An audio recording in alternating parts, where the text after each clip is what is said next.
Welcome, everyone. I'm your host, John Ryan. This is Manny's Irish Pub Sports Betting Show, and I have Jesse Scholl and Effin' Tony, and I like saying that word today, I think. Effin' Tony. I'm just in one of those moods, I guess. Maybe it's fatigue. We're not allowed to sleep when in this industry at this time of the year, and I heard that the NBA and the NCAA basketball seasons are starting soon, too. Canceled. Okay. So, real quick in the golf. I know these guys in the chat room like to see my golf stuff, so I'm not intentionally blanking out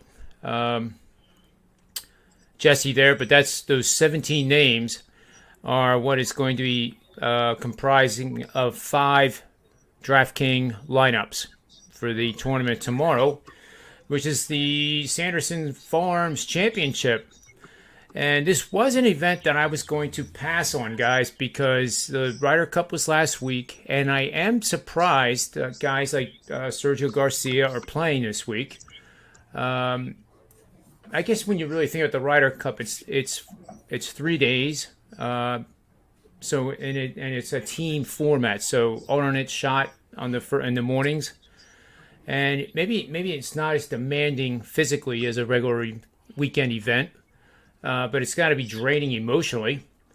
But there's a lot more guys in the top 50 than I had originally thought were playing, and that's why we're going to start with this one. So this is technically the second event of the 2022 PGA Tour season.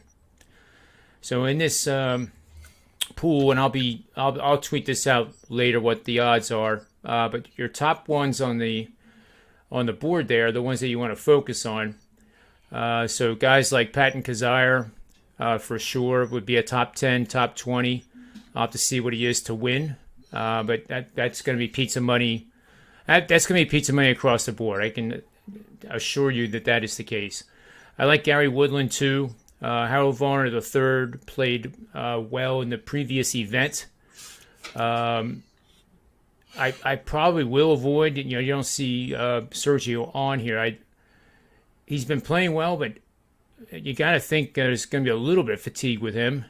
But definitely Kizzire, Scott Stallings, Aaron Weiss, Brendan Todd, Gary Woodland. Those all will be top 10, top 20 pizza money bets. So that's enough of golf, because we all know that I can't stand talking about it.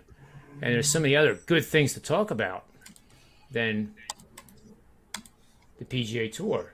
Right, fellas? Roger that. And we'll let Jesse back in the show now. So let's get...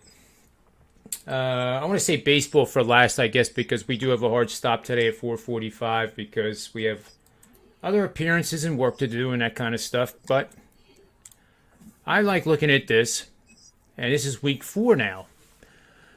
So the ones that had the greatest change last week, for example, was Seattle, Minnesota, and that play went up to 56.5 on the total.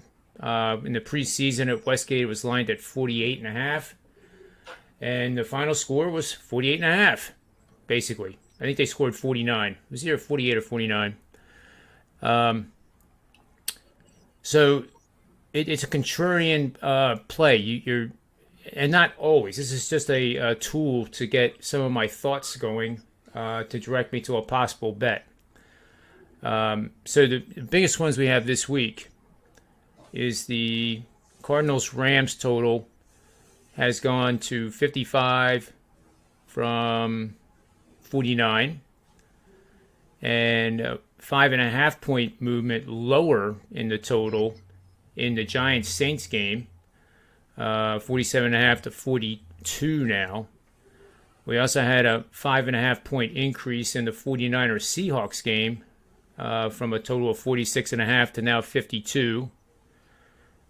But the one that I think sticks out the most here is the Iron Condors playing the Falcons, and that was originally lined with Falcons as a 3-point favorite preseason. Now, after the 3 games that they have played, they may not be as good as the market thought they were preseason. So now they actually are a 1.5 point underdog to what I think is a pretty mediocre Washington football team.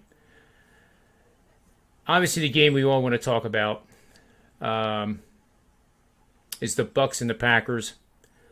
That game is Sunday night, and you can understand why it's Sunday night. This was originally the Patriots as a 3.5 point underdog. It's now 7. The total has remained constant from preseason levels at 49. So this is implying a score of 28-21 Bucs. Packers. You mean Patriots? Which game are you talking about? Bucs Patriots. Okay, I thought I heard you say Packers. I'm sorry. So it was that's the other game too that's very intriguing too. I'll throw that up here, but maybe we can talk about those too. Steelers obviously are having major problems. I actually thought they were an underrated team preseason. Now I think the fact that I said they were underrated actually was more accurately describing the team as they were. There's definitely big problems there, and the Packers, with Rodgers, anything can happen. But this was a 2.5 point line in favor of the Packers preseason. It is now gone up to. Well, I didn't type the line in right. 6.5. What? It's 6.5. So that's a move of 4. So that minus 1.3 should be 4, and the total went down a point.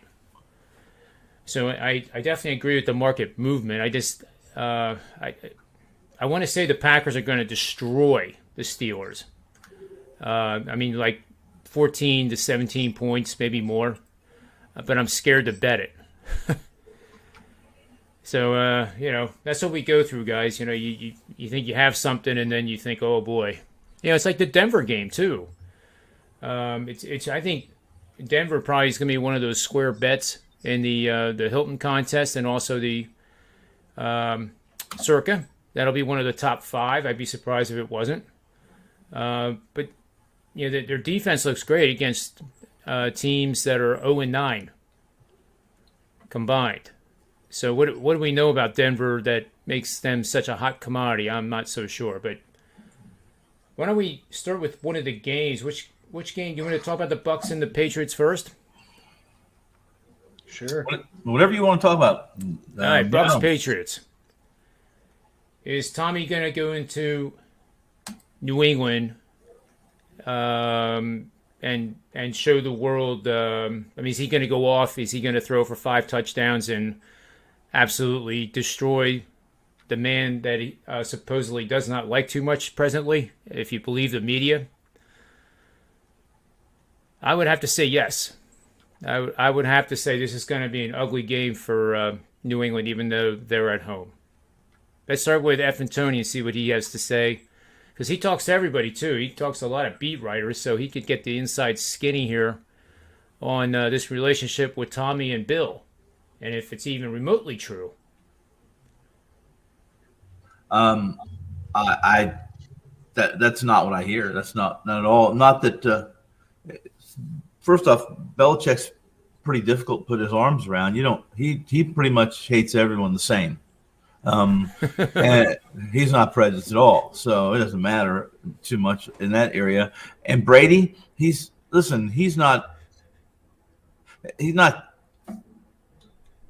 never crystal clear or completely transparent on things that aren't football. So while this may deal with an old football coach, an old team, it has nothing to do with what his goals or what the objective is for this weekend. So those kind of things really rarely come into play. And I will say this: in the NFL, emotion in my orbit, inside my orbit, my equation, how I assess teams, emotion is not nearly. It doesn't carry the same amount of weight as it does in college, for lots of reasons. I'm not saying it doesn't matter. I'm not saying that it doesn't even that it doesn't that does not play a part in a game, because it does. We're human beings. But when it comes to those things, it's not. I'm also of the belief that I would believe this, guys. I would believe that this is more about Belichick still wanting to preserve what's sacred to him, and that's home. That's doing your best, performing to a level that at home that is worthy of the fan base, paying a lot of money to see his team play, winning above all things. There's no moral victories with Mr. Belichick. Forget about it. There are none.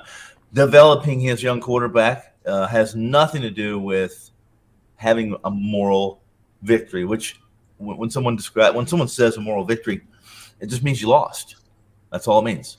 There's no other way to describe it. Not that I know of. Listen, the Patriots held the Saints to 4.1 yards per play. They should have won game one against Miami, and this is some of the growing pains. Should have, would have, could have. I hate using them, but I'm going to say I believe they were better than Miami. They were better than Miami. They lost. Several reasons. The Patriots were not as bad as the final score in last week's game. 3 turnovers pretty much sunk them, including a pick six. Losing that's their second straight home loss. Brady's awful loss that is all deserving. The fact is that the Rams are. There's a reason why some of these totals are going up, guys. John, you mentioned the increase, maybe the market adjustment in points. Everything you mentioned. If I give you plus minus on pace of play from last year, from what was expected to carry over, at least close. Everything you mentioned, the climbs, almost all of those are due to pace, and that means plays per 60 minutes.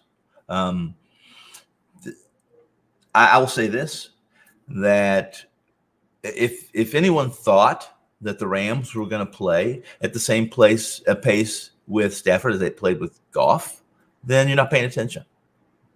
It's just not the way it's. I mean, McVay has all kinds of different schemes for his starting quarterbacks. They differ from opponent to opponent. Mr. Goff has owned Arizona. He's absolutely owned. Take a look at the trend. Take a look at his record against Arizona, not only straight up against spread, and you will find that Arizona has been dismal. And that carried over to Kingsbury. It carried over to every coach that's ever been there. And for the most part, let's look what the Rams have done. I mean, look what the Rams have done. And I'm getting off track a little bit. When it comes to Brady and Belichick, this is going to be team. This is mono a mono. This is going to be team versus team. And at this point in time, I think it's fair to say that Tampa Bay's deeper and more talent. The skill set, especially at receiver, is vastly superior to that of the Patriots. And so what's Belichick going to do? He's not going to play at any pace. He's going to grind, and he's going to make this as boring, as bland, as vanilla as he possibly can. That's the only chance to win, I think. So that in the fourth quarter comes around, he still is in touch with that. His players and his staff are still in touch with having more points than Tampa Bay when the clocks read 0-0-0-0. That's what I think in this game. There's nothing special. I've talked to guys out of in the globe of Boston. I have a small list of ex-writers there that still know everyone. It's a small world, obviously. But there's a reason why this total's down from 51. It's because I think there's a pretty good understanding of what Belichick's going to want to do here. And if he's successful to any degree, I like the under. Yeah, I'm definitely with you on the under for sure.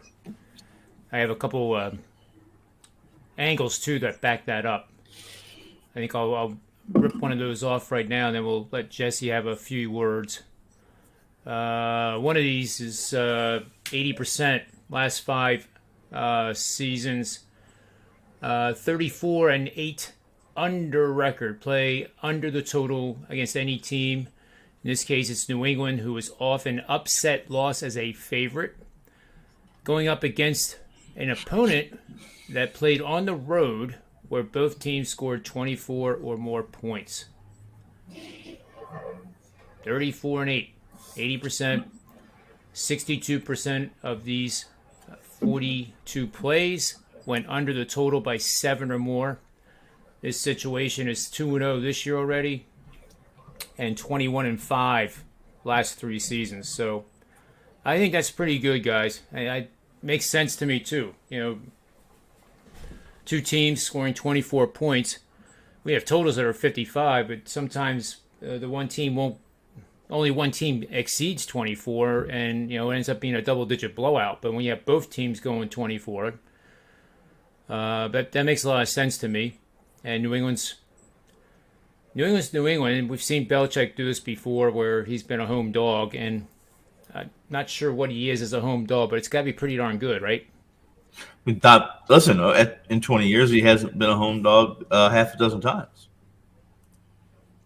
Yeah, that's true. We'll turn it over to Jesse here for his thoughts, and I'll actually look it up in the database here just to see what it says. Well, I'm inclined to agree with both of you. However, I'm not going to bet the Patriots plus the points, and I'm not going to bet the under. But based on what you guys said with Belichick, his ability to muddy it up, and he's absolutely going to come into this game trying to keep the ball out of Brady's hands. We've seen him do it before with Jacoby Brissett at quarterback, win big primetime games by running the ball, controlling the clock. But I believe the best way to play this game, the best value, is probably going to be in the player prop market, because we all know the public's going to love this revenge angle between Brady and Belichick. And you're going to get big lines on how many touchdowns Brady is going to throw, how many yards he's going to throw for. Maybe perhaps the team total for Tampa Bay, given that they're a 7-point favorite. For example, both you guys seem to lean on either the total or the taking the points, but just shorting the Tampa Bay team total might be the better play, in my opinion. And I'll wrap it up by saying the supposed animosity between Belichick and Brady. I think you got to consider the source there. I believe the source of the story is Alex Guerrero, the former for Brady, and we all know that he had his own personal problems with Belichick, and these comments are probably more a reflection of what Guerrero feels rather than what Brady actually feels. That's that I agree. So I'm trying to. I hope I got his name right. Let's see here. Just looking up.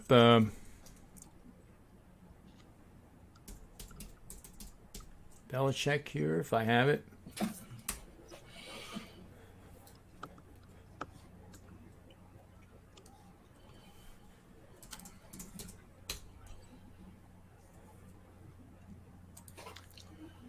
Well, it looks like Belichick's been coached there since, what, 99? I don't know, 2001. I don't know, maybe. 99. It's I think couple, it is. Couple decades. Yeah, so... If he was a dog at home, it would have been, like, listen, at the turn of the century, in the last 20 years, when Brady became starting quarterback, they have not been a home dog very many times, certainly in the last 10 years. Certainly a few times, maybe in the first 10 years, but not very many. Well, that's accurately said, Tony, because they are 13-4-1 against the number as a home dog since 2000, 11-6-1 straight up, and the over, surprisingly, is 12-5-1.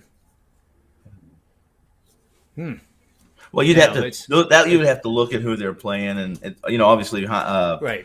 Hindsight's 20/20, but that's the thing with totals. There's, surprisingly, a team can have a handful of totals between each other, not be in the same league or the same division, and over the last 5, it's 5-0, and you look and say, how could that be? These are two defensive teams. Well, sometimes good defense or bad defense or good defense creates points that are unexpected, and that's why they play the game. So since 2011, they're 5-1-1 against the spread as a home dog. Yeah. Since the last 5 years, it's not a big sample size, 5 times. So you can see that each grouping of 5 years is producing less and less games where they were a home dog. We'll see if you listen in the next 5 years. We'll obviously see more of the Patriots being a home dog for lots of reasons. One, because they're not as talented as they were, and there's no Brady, and public and perception with Patriots has carried a significant amount of weight over the last decade, and it still will carry some. It'll carry significance in the next couple of years, especially if the Patriots don't get, at least to some degree, back to where they were. You know what I mean? And I think it's going to be a while. I really, it's just never. It's not going to be the same unless there's an incarnate of Brady somewhere hanging around and Belichick finds him. So, lastly, Belichick off a loss, playing at home as an underdog. Yeah. 8-2 against the number. 8-2 straight up. And that's since 2000. And I can tell you right now that of those, there's one push, so 8-2-1. No, there is no push. I'm reading it wrong. There's 10 games in which he was coming off a loss and then installed as a home dog while coaching the Patriots. What's the time period on that? That would be since 2000. But Okay. 3 of those games have occurred since 2010. All right. Yeah, So there's only 3 times that he's off a loss and a home dog. Yeah, well, I'm Since surprised then. it's that many. I'm surprised there's 3 of them, honestly. Yeah, I mean, over a 10-year stretch, it had to be a playoff game or obviously a team with that was very good. I mean, it had to be an elite team. Unless Brady was hurt, that's why you say look at the games and Brady hadn't been hurt. He hasn't been hurt Yeah. 5 times in the last 20 years. Well, But that's true, too. if anyone knows how to defend or hinder Tom Brady, it's Belichick. You Now, would think. does he? And there's a difference on understanding how to do it and having the wherewithal, the capability of doing such. Therein lies your $1 million question for this weekend. Yep. It's going to be fun to watch. I think it's going to be a game I'm going to in-game live bet. But that's another story. And since we have to get going at 4:45, why don't we start our final round of best bets? Last night, we added more money into the coffers, as they say. We went 2-1 on the picks, and my prop bets went 2-1 because Harper, this was a slouch last night, didn't hit a home run. In fact, the Phillies didn't do much of anything, losing. He's never hit a home run off Charlie Morton. We told you that. You did, but I was getting plus 333. You know what? Guess what? That line sucked me in. You can get a million to 1 on me hitting a home run tonight. That mean you're going to bet it? If it was plus 3333, I'm more than that. I'm not playing. trip sevens. I mean, you'd have to bet that prop bet if there's any prop bet at trip sevens. I don't have to do this. People will tell I don't have to do anything. I really don't, and I don't. So it was a rather dramatic ending to that game, though. I watched the end of it. What's his name did hit what was it? Almost out there to right field. That would have won the game potentially for the Phillies. But you know what? So would have, could have, should have club. Doesn't matter. They didn't beat the bad teams over the last month that they should have beat more often. They got swept by one of those bad teams, and they got nobody to blame right now but themselves. And clearly it's all but over. It's all but over. Again, that was a close game last night, guys. But I chose Atlanta. You did. Based solely on what? That I trust Charlie Morton in these situations. He has been in that situation so many times, be it regular season, in the regular season, or in postseason play, that Wheeler has not. That's all I did. That's it. And does that work? Sometimes it works, sometimes it doesn't, Our other bet was Boston -1.5. Yeah. And they're pulling the Phillies act now and losing to horrible teams. And that cost us 65 cents in VIG against the Braves win. But then my prop bets over 6.5 Ks, both Wheeler and Morton, easily came through. Easily. Yep. That was a layup. So anyway, that's where our record stands now. We're at 62.3%, 29% ROI, I believe. It's slid down just a little bit, but I think that's incredibly respectable for 35 shows with multiple panel members providing their expertise. It's incredibly respectable considering who's involved with these free picks. Well, that's why I went to prop bets, because I didn't want to jinx my premium picks and have my clients get confused what the hell I was doing. All right, so let's do final round of best bets. It's going to be baseball, any sport you want, college football, NFL, roller derby, golf. I'm gonna jump in because you know what I'm gonna do. As soon as I give this out, I'm gonna abandon you two. I'm gonna jump ship. And you guys, if I see you somewhere, online, then I'll know you survived. Survived the sinking of the Titanic pub. I'm gonna do something different tonight, okay? And I'm gonna play. I'm gonna put three teams together tonight, okay? The three teams I put together are two significant games where you have to lay wood, and one that's essentially a pick 'em. Okay, so rather than giving out a woody release, I'm going to combine these three plays, and I'm going to give you a quick reason. I'll do the first one. First off, the first game is the Dodgers, and I'm supporting Scherzer, Chavez, Ravine. Why am I doing that? First off, the despondent, the destitute Padres are in Los Angeles. They're squaring off against the rivals, Dodgers, who are 101 and 56. The Padres, I think, are 78, 79 right now, right there at 500. Yep. And they're at the point where they don't have health. They know they're done. It's over. It's just a matter of the fat lady singing in that division, whether the Dodgers can rally to make up 2 games with 6 or 7 to play or not. That's what's at stake here. Young, Ryan Weathers, 4-7, a 6.1 ERA. This is a kid whose father was a successful major league pitcher. And he was kind of thrown into the mix in San Diego early on this year. Why?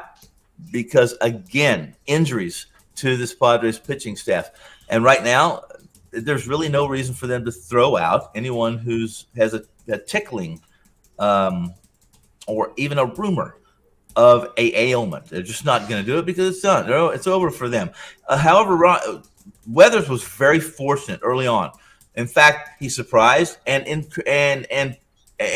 really encouraged some people that there's some young pitching in this Padres organization that something to look forward to. It's not the case. Weathers isn't even close to being ready for Major League Baseball. Why I say that? Because while he was fortunate, while he was good, it was fortunate good, and meaning that his hard contact was ridiculously high. A guy who, has almost 5 to 8 miles an hour hard contact above league average, that had an 92% strand rate and a BABIP of about 220 in his first 5 starts. Those are unsustainable. Those are unsustainable for guys, in most part, for guys like Matt Scherzer. Much less, obviously, than a guy like Ryan Weathers. But Ryan Weathers, hopefully, will get better. He doesn't wow anybody like his dad. He's a soft tosser. He's got to be precise and accurate. On we go. He opposes LA's like a fine wine and gets better with age. Max Scherzer, 15-4, 2.28. 10 starts since being acquired by the Dodgers. 10. The Dodgers have won all 10 games. Personally, Scherzer 8-0. Perfect with the Dodgers. The Dodgers are 53-23 at Chavez Ravine. I never play home teams on the run line. Now in parlays or maybe in prop bets, I might suggest that you have to lay tonight. You have to lay almost 3 runs. You have to go almost -3. 2.5 brings you it's still a -130 to support Scherzer. Laying 2.5 runs on a home team, subtract 11% of your offensive capabilities. Okay, we're going to combine the Dodgers at -290, -300. We're going to combine them with a game that starts at the same time as their game. Okay, all 3 of these games are late games, and the game I'm speaking to is what? It's San Francisco, their enemy. And San Fran, what are they doing tonight? They're throwing a left-hander at Arizona. And Arizona, listen, they haven't been horrible against left-handers, but Wood versus Kelly in San Francisco, you're still having to lay 260, 270, 280. I think that price is not – I don't think there's much value in that price. However, I'm going to combine the fact that San Francisco has abused Kelly, and they will again. And by the way, I want to say this. The Dodgers are hitting like 400 against the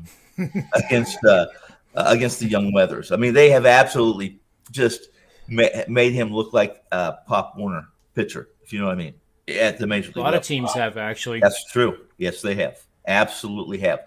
Those 2 games, you're going to lay big wood with those, but we're going to throw in a pick'em game, and I'm going to throw in young Gilbert of the Seattle Mariners. Why? Now, Montes has been over the top. Do you guys know Montes, first pitcher for the Oakland Athletics in 20 years to strike out 200 batters in the season?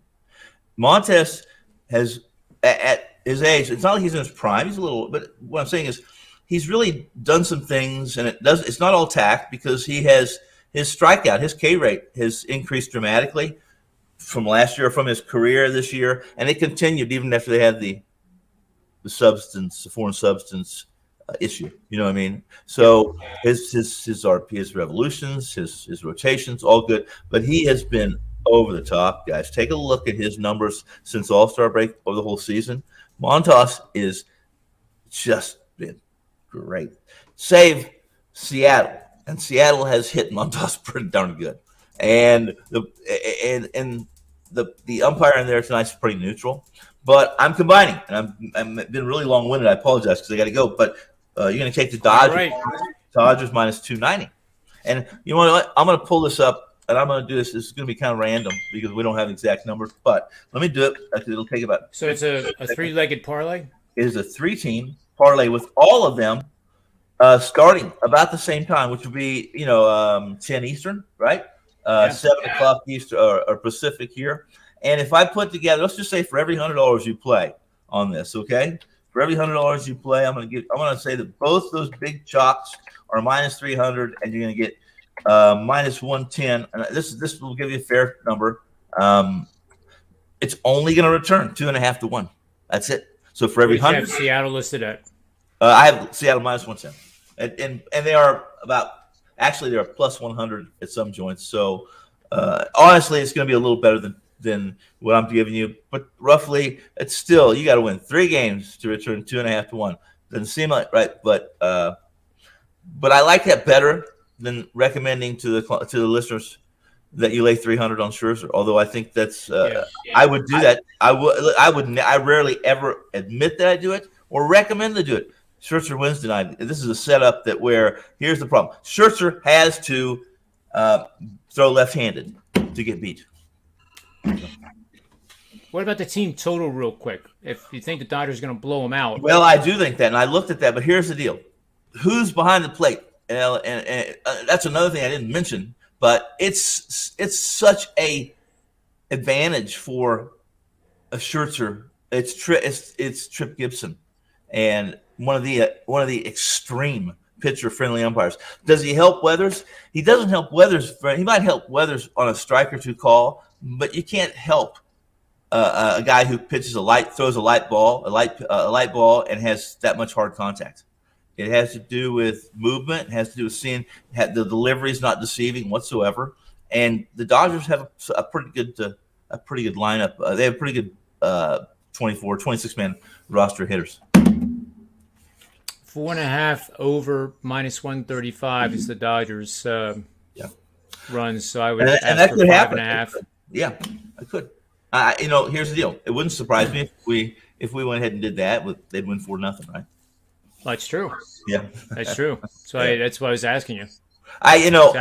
I would say again, I have no issues at all laying -2.5. I think that the Dodgers will get to Weathers early.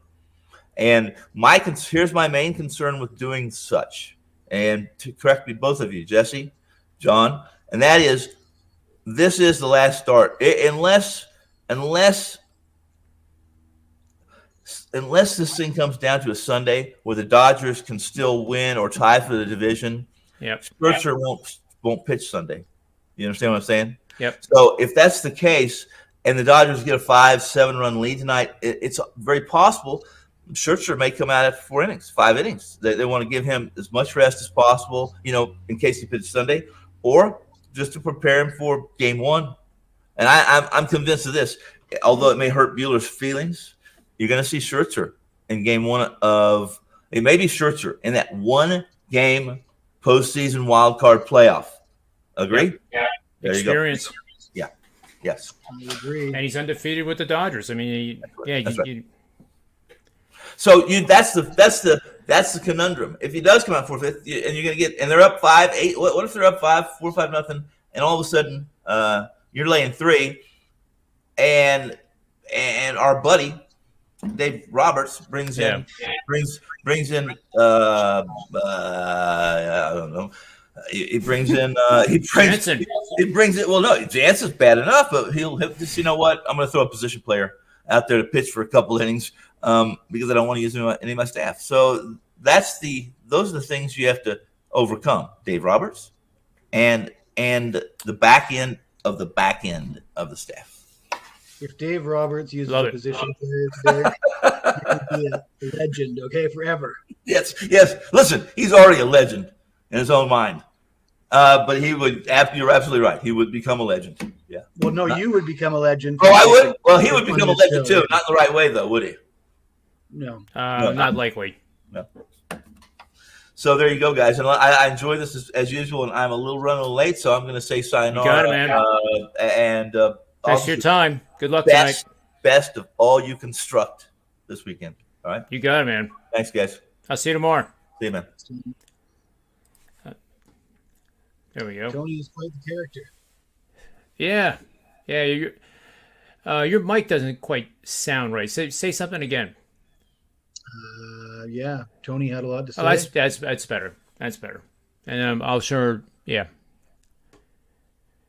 chat room will alert me if because remember Rob Vino's mic was always so soft for a while. Mm-hmm.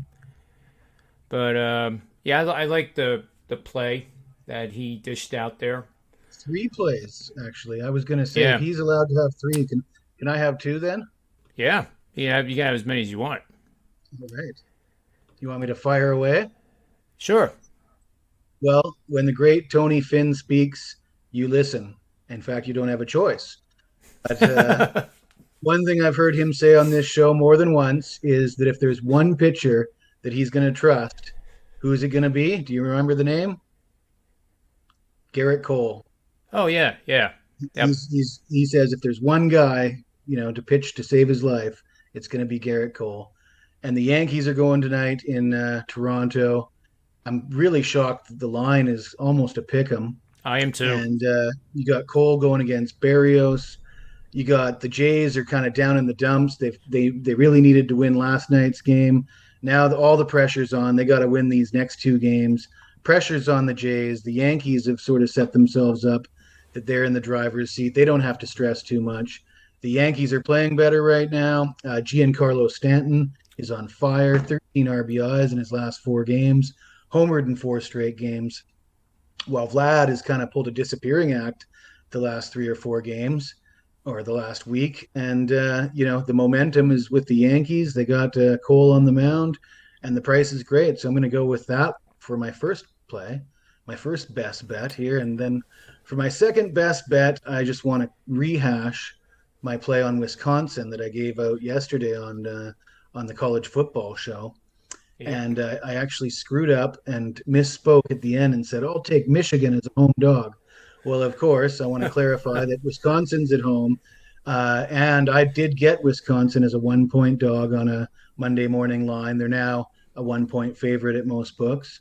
But the play is definitely on Wisconsin. And the reason for that is I was looking at Wisconsin, watching the game against Notre Dame. It felt like a close game to me. It was tied heading into the fourth quarter. A lot of bad breaks for Wisconsin in that game. And the one thing I noticed is, Wisconsin's looked pretty bad offensively.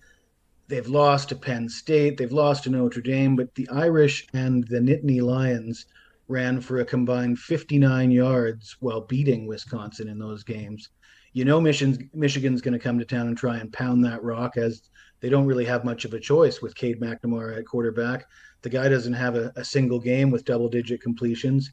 He's not really a gunslinger that's going to come in with the same kind of quarterback play that you see out of Sean Clifford and you see out of Notre Dame's combo of quarterbacks that they used last weekend.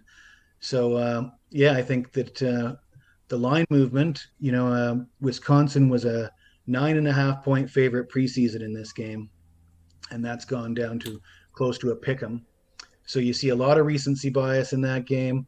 And I don't think Wisconsin is quite as bad as people are calling them right now. So I'm going to take Wisconsin. I like that pick quite a bit. That's a popular game this week too. A lot of conversations on the Wager Talk shows in addition to ours. And we were 9-0 last week with the Predictive Playbook college football and NFL shows last week. Our NFL show is tomorrow. It's pre-recorded, then we launch it around 1 o'clock in the afternoon on Thursdays and about the same time, 1 o'clock on Tuesdays. So that was one of the plays that we dealt with, and I was all over Penn State, and I think ranked number 4 in the nation right now.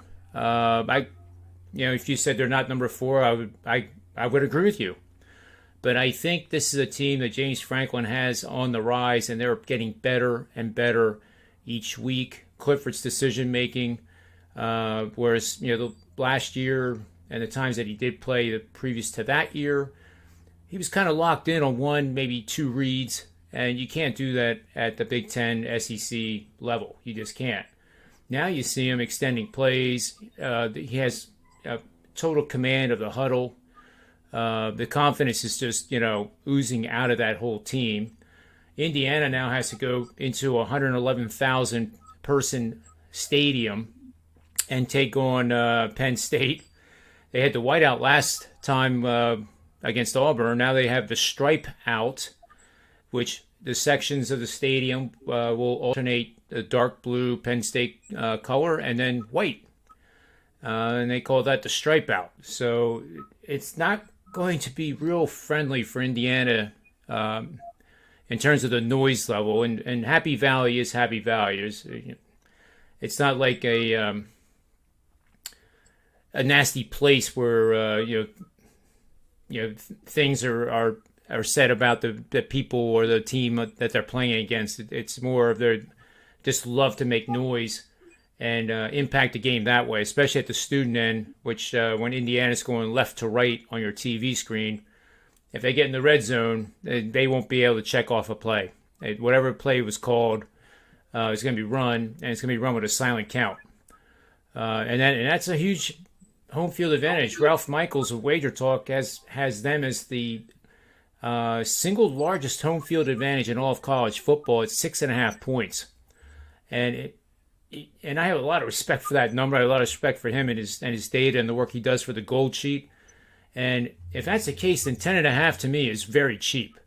And I really like Penn State a lot to win this by 3 touchdowns and get back that revenge from last year. You may remember that they lost that game on a 2-point conversion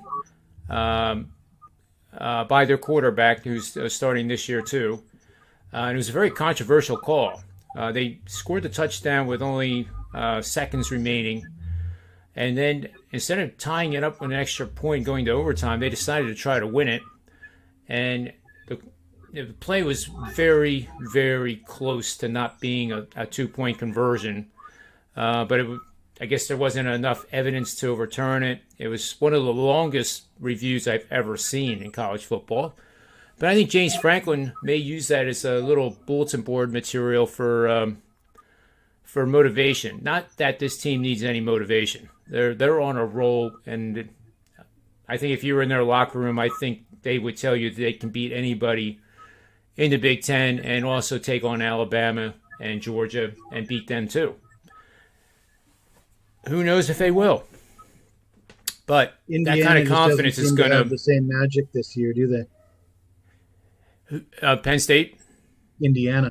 Oh yeah, Indiana's lost that horseshoe. But Coach Allen's he's one of the best motivators in college football and in all of coaching. To be honest with you, I have tremendous respect for that guy. If you Google him and listen to some of his motivational speeches, I mean, you're like ready to suit up and get on with it. And not just sports. I mean, it would apply to any walk of life, any industry, any job you have, how you live your life. And that's what a head coach is really supposed to be doing at the college level anyway, because they're now they're in care of a young man that is away from his parents for the first time, and teach him more responsibility, accountability, work ethic. That's just so huge in our lives, and you and I both know that, Jesse. It sure used to be. Yeah. Well, yeah. But he's one of the guys that is still doing it, So I know for myself, you just don't wake up one day and become a champion. You don't wake up one day and decide that you're going to play pro golf. Every person that's ever been at the highest level in anything has had to work their tail off. So that's all I'm going to say about that. So, and Franklin is the same way. He's a Vanderbilt head coach in his previous job. And I just think the world of the guy, and I think he's a class act too. And there's a lot of coaches in the Big Ten. There's a lot of coaches in all of college football that you can say the same thing about. I just wish it was 100%. But anyway, that's my pick in college football. And then in baseball tonight, I'm going to take the over in the Phillies game. And I want to bring that up. And it's a situation where I think we're getting very good value based on the pitching matchup.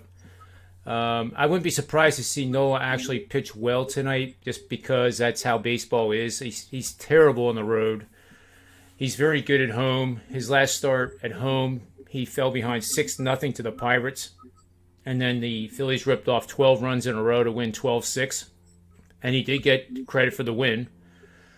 So I don't think Noah is in tremendous form tonight for this matchup, even though the season's on the line now. I mean, they got to win out. They got to win the next two and then sweep the Marlins and then hope the Mets can do something against Atlanta.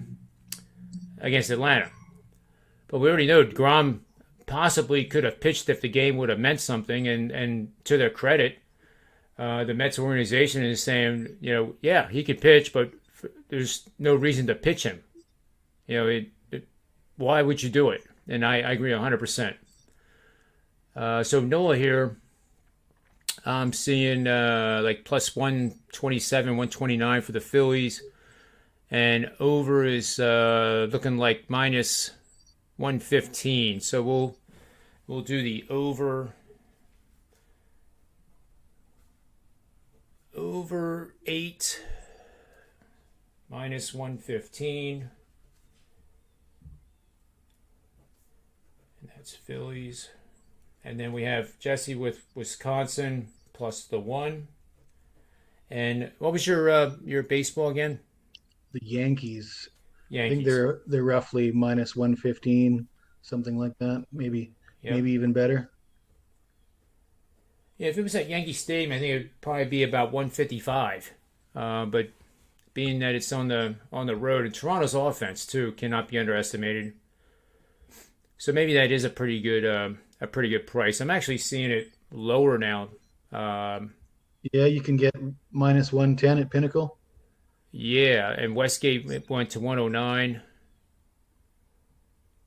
Um, wow, I mean, it's a lot of fun games to watch tonight. No doubt. Yep. And then Tony Finn's was a three-legged parlay that pays a minimum of 2.5. Though I actually came up with 2.85 to 1 based on the lines I'm seeing, and that's the consensus lines. To be fair, so it's Dodgers, San Fran, and Seattle, all in a three-legged team parlay. So I think that's all we have. Jesse, I might Well, I heard you're going to cheer for Notre Dame this weekend. I am, and I honestly have never really been fond of Notre Dame, but I have motivation now to hope for a 30-point blowout because on our college football show, one of the viewers said that Notre Dame would win by, what was it, 30 points? I think he said 41 to 10. 41 to 10. He So that's a said, margin of Shul, you 31. don't know what you're talking about. Notre Dame's going to win 41 to 10. And I said, if they win by 30 points or more, I'll dye my hair hot pink and shave my head. And the guy says, get your razors ready. So, maybe by next week's show, I'll have pink hair. Who knows? Oh, I don't know. I think you ought to counter the offer too. What if Cincinnati wins 41 to 10? I guess I'll make him feel bad about himself. It's kind of not fair for him to compete against me predicting college football, I don't think. Well, yeah, I mean that would be a huge win for Cincinnati, but I mean they're ranked number 7 in the nation for a reason. It's been a long time since they lost by 30 points. Yeah, and they're a very very fast team, and I was surprised when the opening line had Cincinnati favored by a few, but the support has continued throughout the week so far. And let's close with just looking at the line here to see where it's at.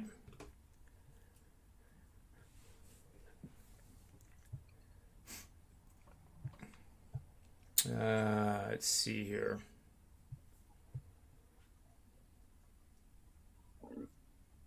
What time is that game again? I think it's an early noon Eastern start. Yeah, I thought so too. Oh, here it is, 2:30. 54% of the tickets, 73% of the money. I like seeing that kind of flow. Opened at minus 1.5. It's now 2.5 at Circa, and consensus is 2. Pinnacle's minus 1.5. We got to pay minus 114 vig on it, so that's not a real line there. And the total opened at 52 and basically oscillating between 50 and 50.5 at the majority of these sports books I'm looking at. So the fact that they're favored, it's telling you something there. If Notre Dame is this incredible juggernaut that's going to win 41 to 10, and we're seeing more money bet on Cincinnati that opened as a favorite than not. I think Notre Dame fans got to be honest about what kind of team they have there. For my lifetime, for the last decade of watching and handicapping college football, Notre Dame has been a team that racks up an impressive record against a bunch of cupcakes. And when they end up facing a truly elite team, they get absolutely annihilated against the likes of Alabama, Clemson, Ohio State. And perhaps it's a stretch to compare Cincinnati to those teams, but what are they ranked right now? They're ranked in the top 7. 10. Yep, they're 7 and Notre Dame's 9. They're flirting with that kind of elite territory, and Notre Dame fans will probably say, "Well, we beat Wisconsin last week." Well, Wisconsin doesn't look very good. I mean, I've got them this week against Michigan, but they've lost 2 of 3. What's Notre Dame's other signature wins. They beat Florida State, a team that's still winless, or Toledo. They barely scraped by with a win Yeah, I was on against a Toledo MAC that team. game too. So where's the indication that Notre Dame should beat a top 10 ranked team? I don't see it. I agree 100%. If I'm on this game, it would be definitely on Cincinnati, for sure. There's no other bet to make. So other than that, we'll be back tomorrow at roughly, the show will be released around 1 o'clock.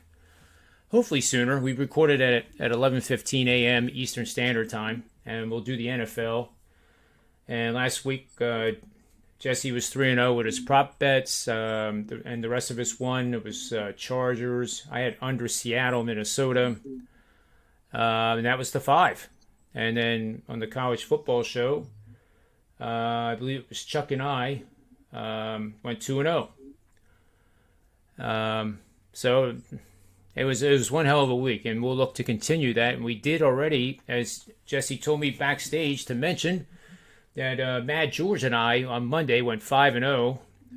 3 of those were prop bets of mine that I know for sure 2 of the 3 cashed in the first quarter. It had to do with receiving, longest receiving catch by CeeDee Lamb, Jalen Reagor, and I actually can't remember the other one off the top of my head. But in that first quarter, I think all 3 of them actually exceeded their number. And if it wasn't all 3, it was all 2. And then, of course, he was on the Cowboys. So that would make us 4-0 on the week for this week now. But the prop bets I do are pizza money bets. So we're 1-0 on let's say 4 percenters. If 5 percenters are our top bet, and the pizza money bets are no more than 1%. So to be fair with the ROI and stuff like that, that's kind of how we stand. But all the plays last week, 6 of the 9 were sides or totals, and then we had the 3 prop bets from Jesse. So that's a pretty darn good. That's a pretty darn good week. We'll get you some more prop bets tomorrow. I'm just waiting for the lines to come out at Bet365. Yeah, I can't wait. I just love doing these shows. I hate when they end too. But I